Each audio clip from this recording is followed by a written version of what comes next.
Hey folks, just thought I'd make a updated video for you guys that are interested in this FSX Blue Angels F18C. So some of the things I found out, I had to read up and just kind of catch up on a few things. I went to the website, I was reading the forums and the threads where I put the link for the latest version of this aircraft, which is 16.1.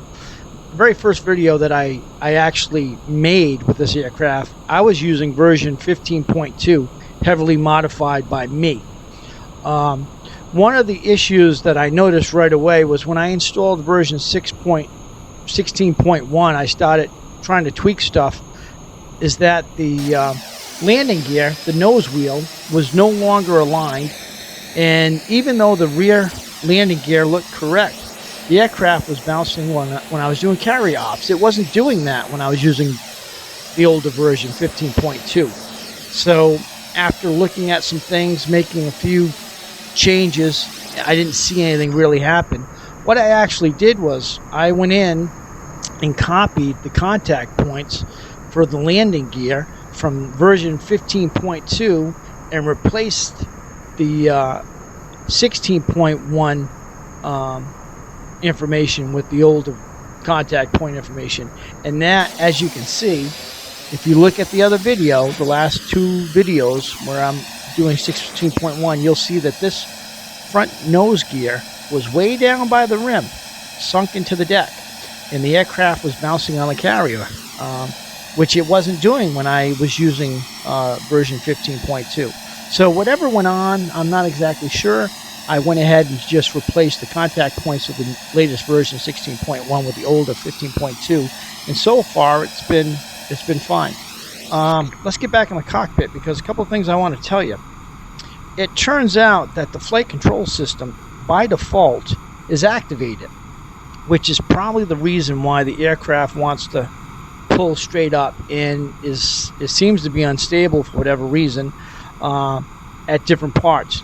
Now, I told you guys in my first video that I normally load a default aircraft, and then I pick, once I'm in the game, then I'll go ahead and pick the one I intend on flying, like this being modded. So after reading the forums, it turns out that the arming switch is the actual switch because they didn't have anything that they could use, I guess, because of the system and being it was 32-bit. So what you do is you basically just click this in the arm position, and that actually deactivates the flight control system for yaw and pitch. I guess it somehow controls. I'm not exactly sure what goes on, but there is definitely an issue. I was thinking for some reason that it might be pitot heat, but I don't believe it is. I'm going to leave that in the auto position. So I guess that right there, when you come in the game, every single time that switch has to be switched in the up position. So yeah, I'll put the anti-skid on, but no, actually I'll take it off. So anyways, for you guys that want to know, I just wanted to share that information with you because, you know, you look at the aircraft and you've got the latest version in Prepar3D version 4, you may see that this front landing gear is actually sunk into the deck a little bit, and that rim is just about riding right where the surface of the tire should be touching. The rear landing gear didn't look bad. And again, for you guys coming in, flip your arming switch to the arm position, and that deactivates the pitch and yaw flight control system portion. I'm not sure what he actually did with that, but remember, this is a port over, so some things may have the opposite effect or a negative effect, and some things may not work. Again, for you guys that are just wondering, this cockpit is not very clickable, but the aircraft will fly. It has all the control features, tail hook. Oh, sorry about that. Let me go ahead.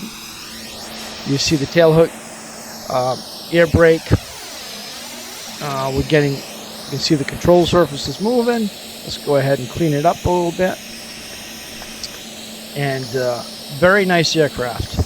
So, you know, play around with it. Make sure you get the texture pack and do what you got to do. So that's it. I just wanted to share that with you real quick so you could have an update. We'll see you later.